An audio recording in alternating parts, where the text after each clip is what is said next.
৩ বছর আগে একটা ছোট্ট ঘটনার সূত্র ধরে ৫ বছরের প্রেমের সম্পর্কে সন্দেহ তৈরি হয়ে সেটা পুরোপুরি ভেঙে যায়। সেই সম্পর্ক ভাঙার পিছনে যে মানুষটা জড়িত, আজ তার সাথে কবুল বলে বিয়ে হলো পদ্মর।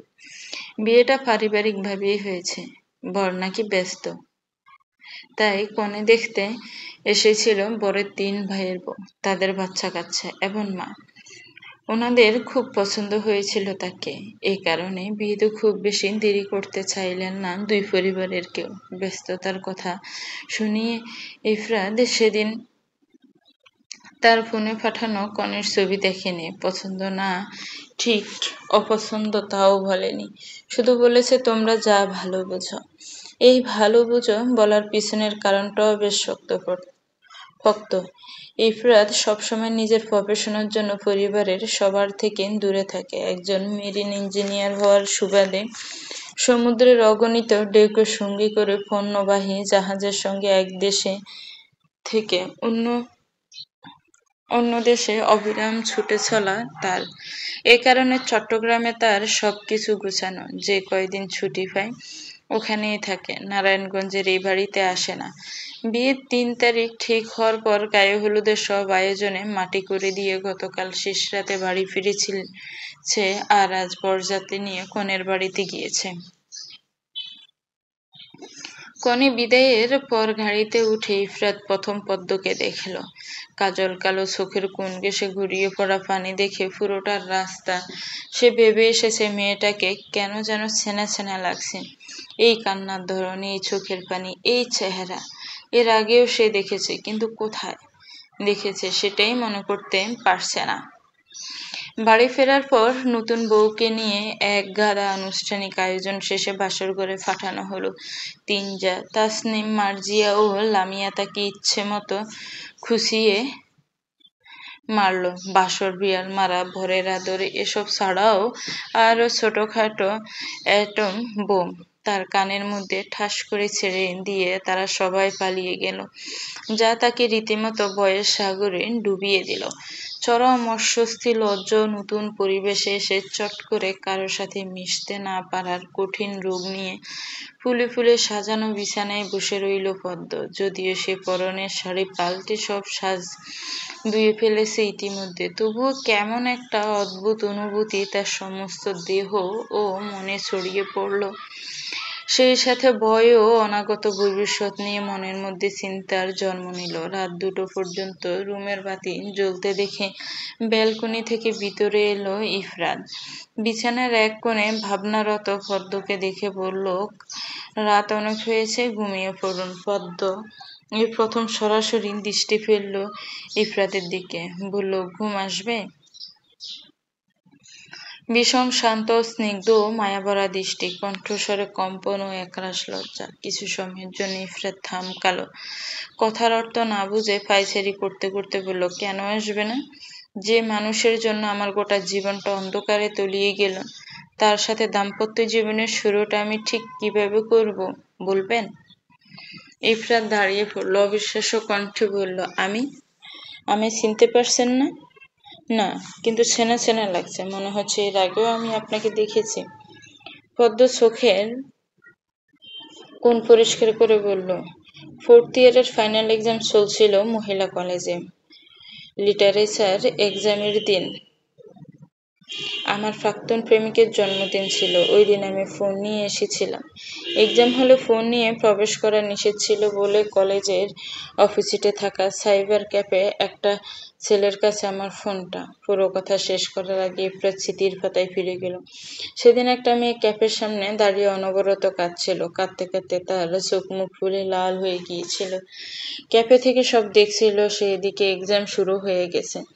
আরো 10 মিনিট আগে পরীক্ষা দিতে এসে মেয়েটি এতক্ষণ ধরে দাঁড়িয়ে আছে কেন? প্রশ্নটা মনে উকি দেওয়ার পর ইফরাত দাঁড়িয়েছিল মেয়েটির সামনে। বলেছিল, কোনো সমস্যা হয়েছে? প্রথম কয়েক মিনিট চুপ থেকে ক্রমাগত অর্জ বিসর্জন দিচ্ছিল মেয়েটি, কিছু বলছিল না। তাকে সহজ করতে ইফরাত বলেছিল, সমস্যা থাকলে আমাকে বলতে পারেন। এবারও মেয়েটি চুপ ছিল। আশানুরূপ জবাব না মেলাতে ইফরাত আবারও বলেছিল, আপনার পরীক্ষা তো শুরু হয়ে গেছে, এখানে দাঁড়িয়ে আছেন কেন? কিছু ফেলে এসেছেন? মেয়েটির কান্না এবার আরো ভালো। ইফরাত টিস্যু বাড়িয়ে দিয়ে বলেছিল, না কেঁদে পুরো সমস্যাটা আমাকে খুলে বলুন, দেখি সমাধান পাই কিনা। এভাবে দাঁড়িয়ে থাকলে পরীক্ষা মিস করে যাবেন। পদ্ম কেঁপে কেঁপে বলেছিল, আমার হাতে ফোন, এখন এটা নিয়ে হলে ঢুকতে পারছি না। ফোন নিয়ে এসেছেন কেন? একজনের সাথে দেখা করব, যোগাযোগ করা জরুরি। আজই দেখা করতে হবে? জি। এখন উপায়? কিছুক্ষণ দাঁড়িয়ে থেকে ভাবতে বসে গেল ইফরাত। মেয়েটি বলেছিল, আপনি যদি কিছু মনে না করেন ফোনটা আপনার কাছেই রেখে যাই, পরীক্ষা শেষে নিয়ে যাব। আপনি তো এই ক্যাফেতেই বসেন, তাই না?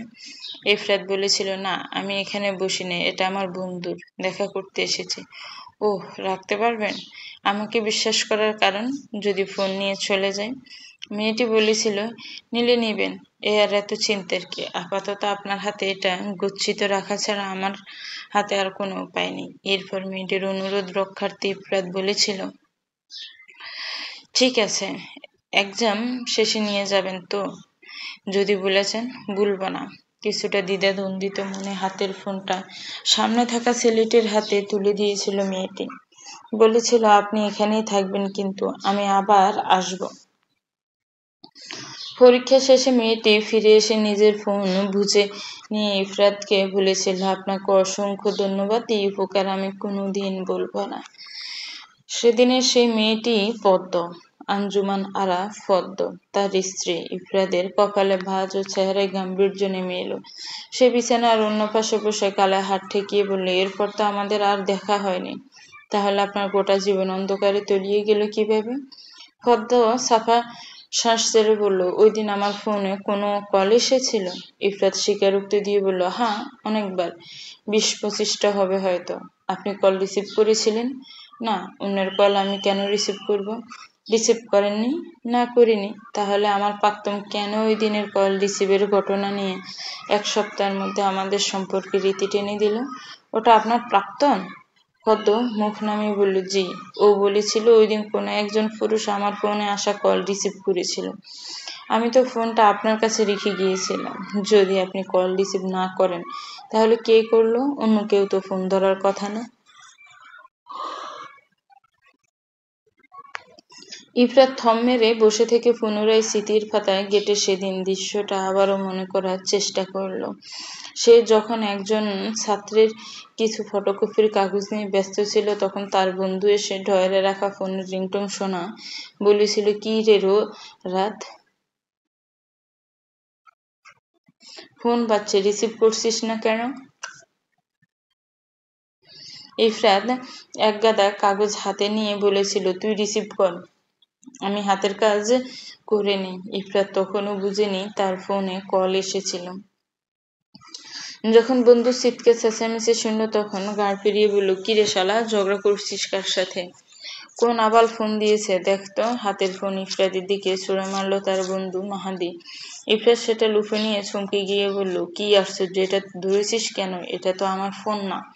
মাহাদি বলেছিল, এখানে তোর ফোন ছাড়া কার ফোন আসবে? তাছাড়া এই খাবার তো তোর ফোনেরই। এরপর ইফরাত ড্রয়ার থেকে নিজের ফোন বের করে বন্ধুর দিকে বাড়িয়ে দিয়ে বলেছিল, দেখ গাদা, এটা আমার ফোন। ওই ঘটনার 5 মিনিট পরেই পরীক্ষার হল থেকে দৌড়ে এসেছিল পদ্ম। ইফরাত হাতের ফোন তার দিকে বাড়িয়ে দেওয়ার সাথে সাথে সে ধন্যবাদ দিয়ে হাওয়ায় মিলিয়ে গিয়েছিল। সব শুনে পদ্ম বলল, আপনাকে আর ওখানে দেখিনি কেন? আমি চট্টগ্রাম থাকি, ছুটি না মিললে ওখানে আসা হয় না। আপনি জানেন, আমি আমার প্রাক্তনকে ওই ক্যাফেতে নিয়ে গিয়েও বিশ্বাস করতে পারিনি যে ওই দিন ফোনটা আমি কারো কাছে গচ্ছিত রেখেছিলাম। ওর ধারণা হয়েছিল আমি অন্য আরেকটা সম্পর্কে আছি। এরপর বিশ্বাস অবিশ্বাসের প্রশ্ন, ঝগড়া, তর্ক বিতর্কের শেষে সম্পর্কের সমাপ্তি। আমি বুঝে উঠতে পারছিলাম না এখানে আমার দোষটা কি। ইফরাত অনুশোচনায় ভরা কণ্ঠে বলল, দোষ যে আসলে কার সেটা তো আমি নিজেও বুঝতে পারছি না। এক্সট্রিমলি সরি পদ্ম, এমন কিছু হবে জানলে আমি দুটো ফোন এক জায়গায় রাখতাম না। এত বছর পর সরি শুনে পদ্ম নিষ্প্রাণ হেসে বলল, সরি, এখন এটা ভীষণ অপ্রয়োজনীয়। আপনি কি আপনার প্রাক্তনকে এখনো মনে রেখেছেন? মানে তাকে ভালোবাসেন? অন্যের স্বামীকে আমি কেন ভালোবাসতে যাব? ওই ঘটনার 1 মাস পর সে ধুমধাম করে বিয়ে করেছে, আর বছর খানেকের মধ্যে সিঙ্গাপুর চলে গেছে। বিয়ের দাওয়াত এসেছিল, ভেবেছিলাম যাব, নিচে গিয়ে ফুর্তি করে আসবো, প্রাক্তনের বিয়ে বলে কথা। কিন্তু যেতে পারিনি, আমার ইগো আমাকে বেঈমানটার বিয়ে খেতে দিল না, ফুর্তি করতে দিল না। কথার ধরনে হেসে ফেলল ইফরাত, তারপর হুট করে তার ঠোঁটের হাসি মিলিয়ে গেল। মানুষের জীবনে এই মিথ্যে প্রেম যে কেন আসে সেটার কোনো সূত্রই আজও খুঁজে পেল না। এই প্রেম ভালোবাসার আবিষ্কার কে, যাদের মাধ্যমে গোটা পৃথিবীতে এই ভাইরাস ছড়িয়ে গেল, যে ভাইরাস সমবয়সী নারী ও পুরুষকে দিবানিশি যন্ত্রণা দেয়, হারানোর যন্ত্রণা, ধোঁকাবাজির যন্ত্রণা। সব প্রেমের মধ্যেই কি তবে মিথ্যে গল্প লুকিয়ে থাকে? কোথাও সত্য নেই? তাহলে মানুষ বাঁচে কি করে? প্রেমের আবিষ্কারকদের খুঁজে ফেলে প্রশ্ন করা যেত।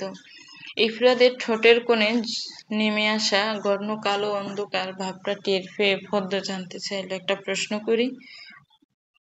হুম।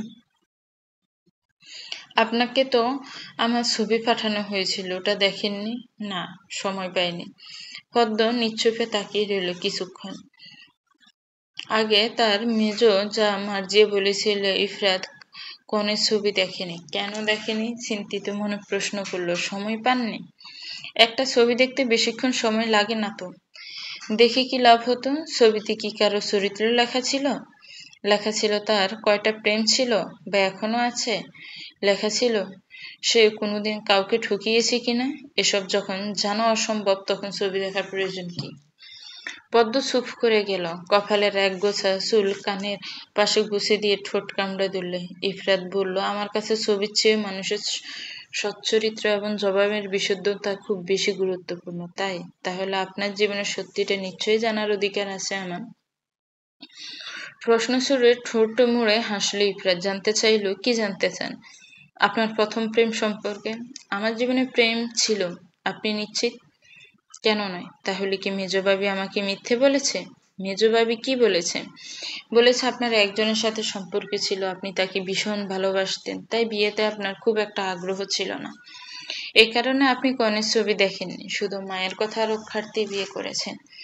বিয়ের রাতে নতুন বউকে কেউ এসব কথা বলে? মুহূর্তের মধ্যে ইফরাদের চেহারার পরিবর্তন নেমে এলো, দুটো হাত মুঠোবদ্ধ করে ফেললো, দৃষ্টিতে জড়ো হলো কাঠিন্যতা। মার্জিয়ার উপর ভীষণ মেজাজ চড়ে গেল তার, ইচ্ছে করছে গলাটা টিপে দিয়ে আসুক। পদ্ম ভয় পেয়ে বলল, আমার বোধ হয় যাচাই করে কথা বলা উচিত ছিল, আপনি মনে কিছু নেবেন না। ইফরাত জোরে জোরে নিঃশ্বাস নিল, দু হাতে মুখ মুছে মাথা চেপে ধরে বলল, মেজভাবি আর কি বলেছে? আর কিছু বলেনি। সত্যি বলেছে?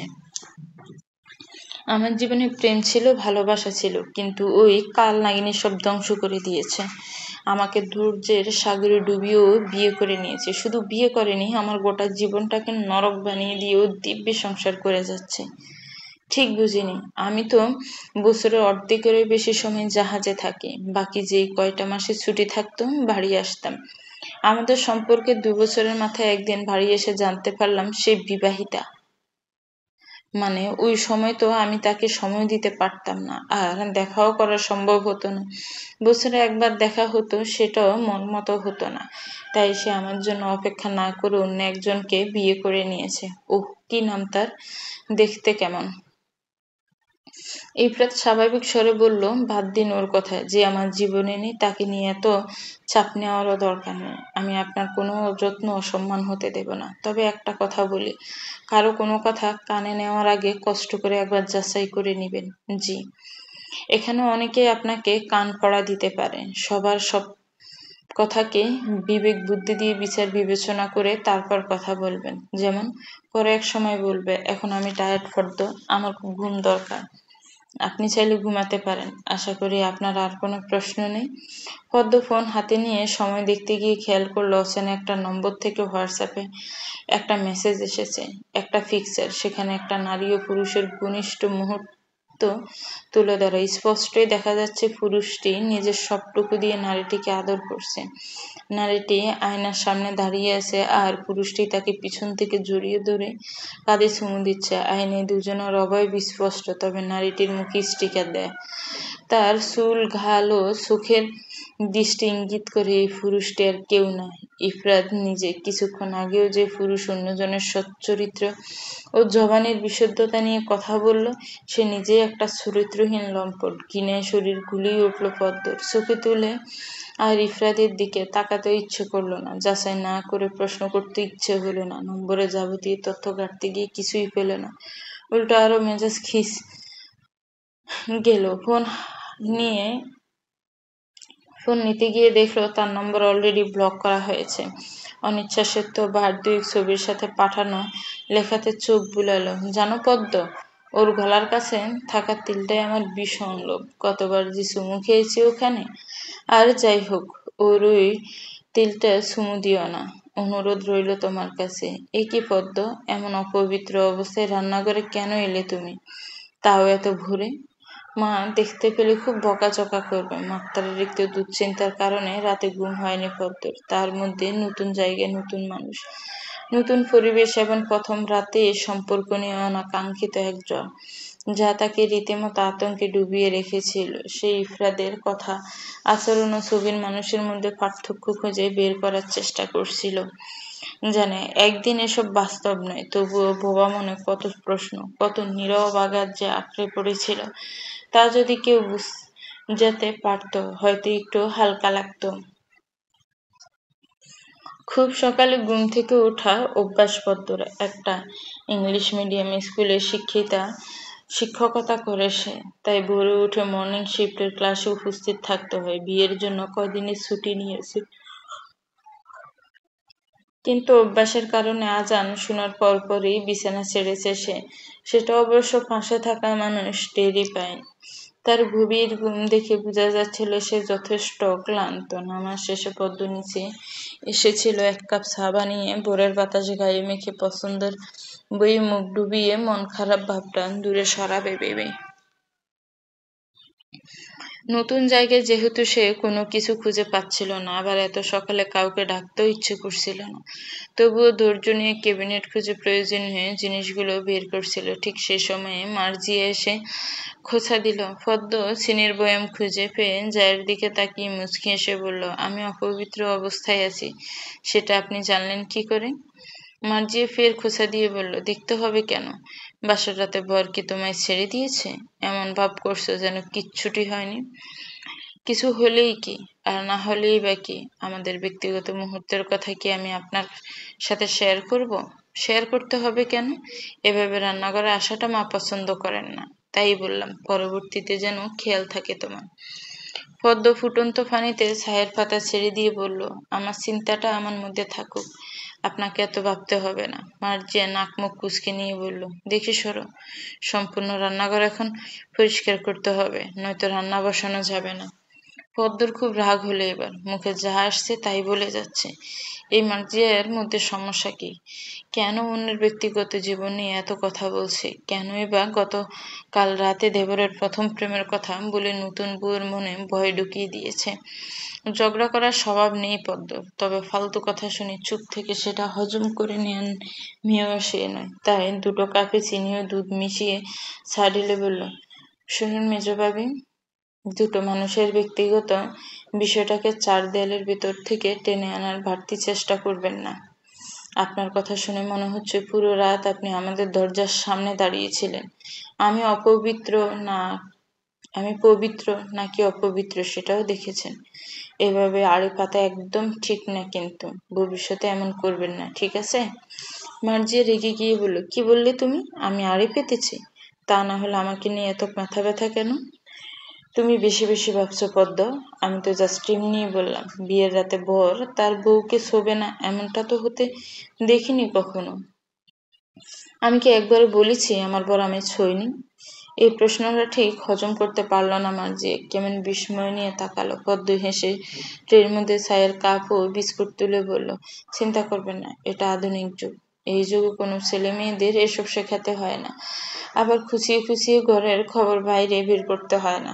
এসব তারাই করে যারা নিজেদের দাম্পত্য জীবন নিয়ে সুখী হয় না। আর কোনো কথার খোঁচাকে কানে না নিয়ে নিজেদের রুমে চলে এলো পদ্ম। আলগোছে দরজা আটকে ট্রে রেখে বুক সেলফে থেকে পছন্দের লেখকের বই খুঁজল। ইফরাত যে বই পড়ে সেটা তার সেলফে দেখে বোঝা যাচ্ছে। বাংলা ইংলিশ নোবেল দিয়ে ঠাসাঠাসি করা সেলফ।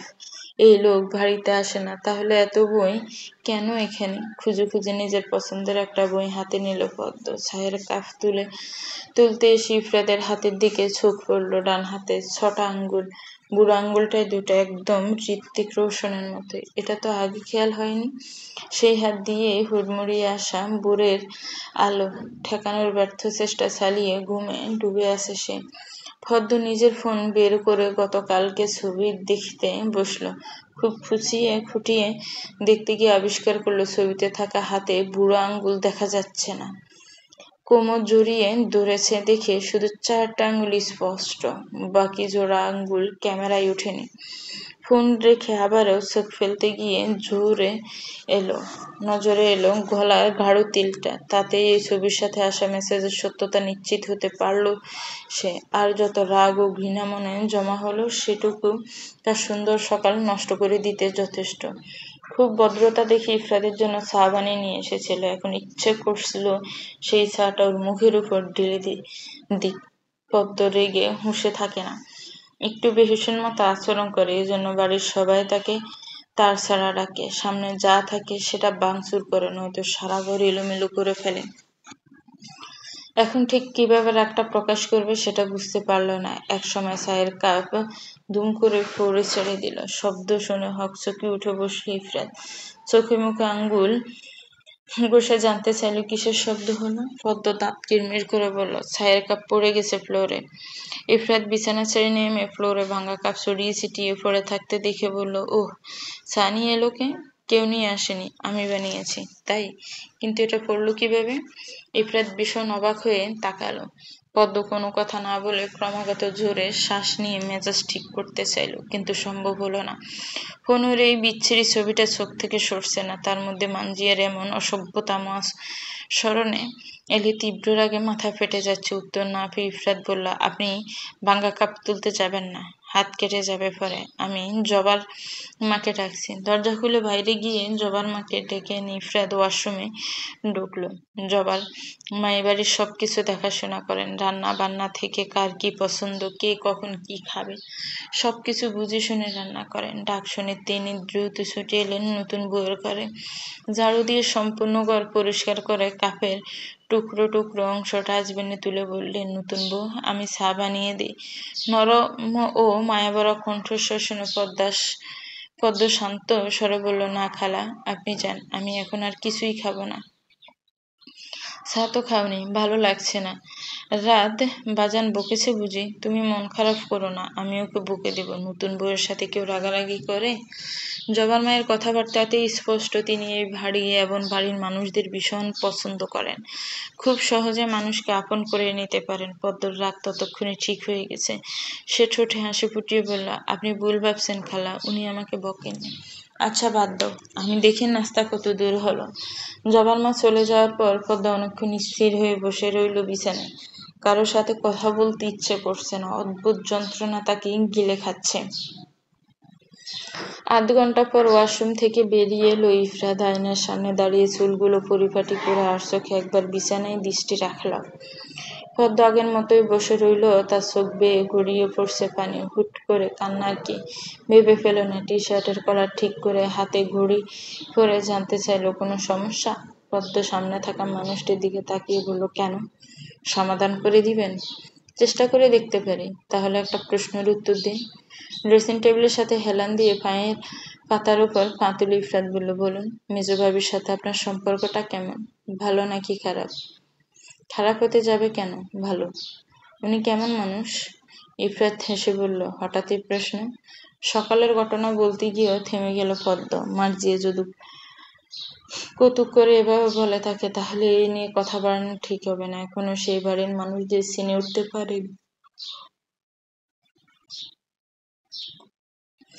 এত তাড়াতাড়ি পারবে না, অনেক সময় লাগবে। তাই এমন একটা ঘটনা নিয়ে এক্ষুনি কোনো ঝামেলার দরকার নেই। আগে পরিস্থিতি বুঝুক, মানুষ চিনুক, তারপর প্রশ্ন রাখবে। ভেবেচিন্তে কথা ঘুরাতে পদ্ম বলল, না এমনি, উনিই বোধহয় একটু প্রতিক্রিয়া ইফরাত ঠোঁট উল্টালো, এরপর বলল, আজ কিন্তু বাড়িতে অনেক মেহমান আসবে, পারলে একটু সেজেগুজে থাকবেন। কেন, মেয়েদের সাজ খুব পছন্দ? আপনার প্রাক্তন বুঝি খুব সেজেগুজে থেকে আপনার মনোরঞ্জন করত? পদ্মজা তাকে খোঁচা দিল, এটা বুঝতে পেরেও কোনো ধরনের তর্কে গেল না ইফরাত, শুধু বলল, পিছনের কথা ছাড়ুন, আপনি নতুন বউ, আর নতুন বউদের একটু সেজেগুজে থাকতে হয়, তাই নাকি? তা জানতাম না তো, এর আগে তো বউ সাজিনি, এ কারণে এমন অভিজ্ঞতা হয়নি। আচ্ছা, সেজেগুজে থাকলে মেয়েদের দেখতে কি আকর্ষণীয় লাগে?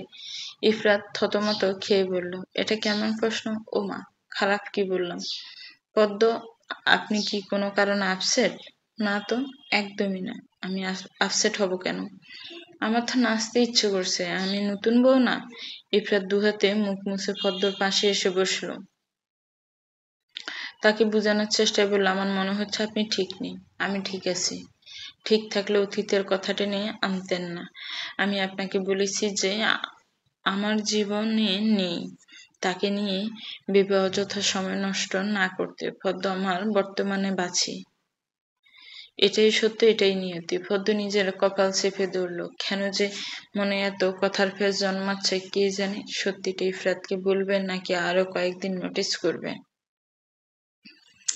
আসলে সে ভালো নাকি খারাপ এটা বুঝতে হলেও কোন পথ ধরতে হবে, ঠিক কোথায় গেলে সঠিক উত্তর মিলবে। ড্রয়িং রুম থেকে নাস্তা খাওয়ার জন্য ডাক এসে ভেসে এলো। পদ্মরও ভরজা তাসনিমের ৩ সন্তান, একটি মেয়ে ও ২টি ছেলে।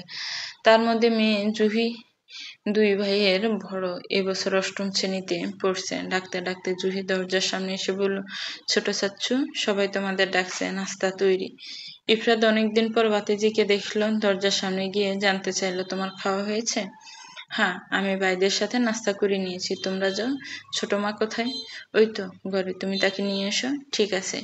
এই বাড়ির নিয়ম, সকালের নাস্তা, দুপুর ও রাতের খাবার সবার আগে ছোটরা করবে, এরপর যাদের অফিস আছে, কাজকর্ম আছে তারা, এরপর বাড়ির সব বউরা, সাথে কাজের লোক যতজন আছে তারাও।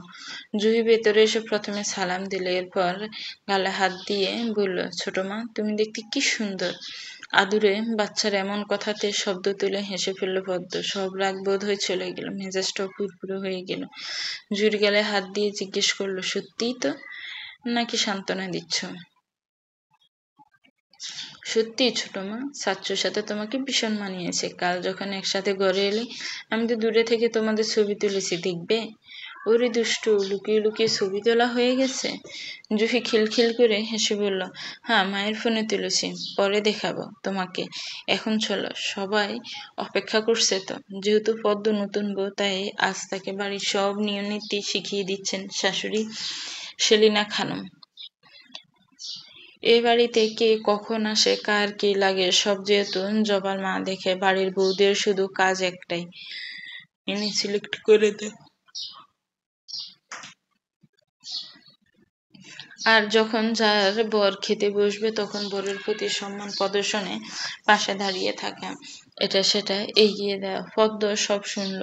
তার শাশুড়ি সেলিনা খানম বললেন, বসো, আজ নাস্তাটা রাদের সাথে করো, কাল থেকে আমাদের সাথে করবে। আদেশ শুনেও লজ্জায় দাঁড়িয়ে রইল পদ্ম। জুহি তাকে জোরপূর্বক বসিয়ে দিল ইফরাতের পাশের চেয়ারে, কানে কানে বলল, উফ ছোট মা, তুমি এত লাজুক। মার্জিয়া নাস্তার ট্রে তুলে দিল লামিয়ার হাতে। জবার মা এখানে নেই, হয়তো বাইরের বাগান সামলাতে গেছে। এদিকে নাস্তায় ১ মিনিট দেরি হলে ইফরাত উঠে চলে যাবে, একদম অনিয়ম সে পছন্দ করে না। লামিয়া সবকিছু টেবিলে গুছিয়ে প্লেটে তুলে ইফরাতের সামনে বাড়িয়ে দেওয়ার সাথে সাথে হাতের দেখায় সম্পূর্ণ প্লেট ও নাস্তা ভরা ট্রে নিচে ফেলে দিল ইফরাত। মুহূর্তের মধ্যে সব প্লেট ভেঙে গুঁড়িয়ে গেল। সেদিকে ভ্রুক্ষেপ না করে টেবিলে একটা ধাক্কা মেরে উঠে দাঁড়িয়ে গর্জন দিয়ে ডাকলো, বড় ভাবি কোথায় তুমি? তুমি জানো না, যার তার হাতের খাবার আমি মুখে নিতে পারি না? ইফরাতের চেঁচামেচি শুনে নিজের রুম থেকে দ্রুত ছুটে এলো তাসনিম। ছোট ছেলেটা মাত্র ওয়াশরুমে ঢুকেছে, মা ঘরে না থাকলে একটু পর গলা ফাটিয়ে দেখবে, তাই ছেলের জন্য ডাইনিং টেবিলের সামনে আসতে পারেনি সে। সবকিছু নিচে দেখে তাসনিম অবাক। খাবার তো জবান মা বানিয়েছে। মার্জিয়া নিজেও রান্নাঘর থেকে সবার সামনে এসে বলল, তোমার কি সমস্যা ছোট ভাই? এসব কি ধরনের আচরণ? ইফরাত চোখ রাঙিয়ে বলল, বুঝো না, নাটক করো? পাকনামি করতে কে বলেছে তোমাকে? সামান্য একটা নাস্তা, তোমার কাছে এটা সামান্য হলেও আমার কাছে জঘন্য। পদ্ম পুরোটাই হতভম্ব। ঘরভরা মানুষের সামনে ইফরাতের এই রাগ তার মাথার উপর দিয়ে গেল। সে কিছু বলার আগেই দেখলো কোমরে গুজে রাখা জোড়া আঙ্গুল দু হাত থেকে রক্ত পড়ছে। টেবিলের উপরেই একটা আধভাঙা গ্লাস তখন আটকে আছে। একসাথে অনেকগুলা কাচের থালাবাটিতে ধাক্কা ফেলার ফলে একটা কাচ ভাঙায় তার নিজেরও হাত কেটে গেছে, অথচ সে বড় ভাবির উপর রাগ দেখাচ্ছে। তাসনিম পরিস্থিতি স্বাভাবিক করতে বলল, পদ্ম তুমি ওকে নিয়ে রুমে যাও, আমি উপরের নাস্তা পাঠিয়ে দিচ্ছি। পদ্ম জিজ্ঞাসু দৃষ্টিতে তাকিয়ে রইল। তাসনিম ওর একটা হাত চেপে ধরে চোখ দিয়ে আশ্বস্ত করলো। এভাবে সবার সামনে থেকে ইফরাতকে কি বলে ঘরে নিয়ে যাবে সেটাও ভেবে পেল না পদ্ম। সবাই কেমন করে তাকাচ্ছে, তার লজ্জা ও সংকোচ হচ্ছে। সেলিনা খানম ছেলের গম্ভীর মুখের দিকে চেয়ে বলল, বাড়িতে এলে তুই এমন পশুর মতো আচরণ করিস কেন? তোর সমস্যা কি? ইফরাত টের পেল ওর হাতে জ্বলছে। বাধ্য হয়ে খাত ঝাড়া মেরে মায়ের কথার উত্তরে বলল, আমি পশু তাই এমন করি। কেন, সহ্য হচ্ছে না? তাহলে বলো, চলে যাই। এমনিতেও এসব সার্কাস দেখার সময় নেই আমার। তাসনিম আবারও বলল, পদ্ম যাও তো, ওর হাতে কিছু লাগিয়ে দাও। ইফরাত নিজেই আর দাঁড়ালো না, দৌড় দিয়ে নিজের রুমে চলে গেল। পিছন পিছন পদ্মও গেল। এদিকে মার্জিয়ার হাত খামচে ধরে থরথর করে কাঁপছে লামি। কি ভয়ঙ্কর কাণ্ড! কোনো সুস্থ মানুষ এমন করতে পারে? চলবে তো ভিউয়ার্স, গল্পটার এটাই প্রথম পর্ব। গল্পটার এই পর্ব কেমন লেগেছে একটু কমেন্টস করে জানাবেন। ভালো লাগলে লাইক করবেন, আমার চ্যানেলকে শেয়ার করবেন। আল্লাহ হাফেজ।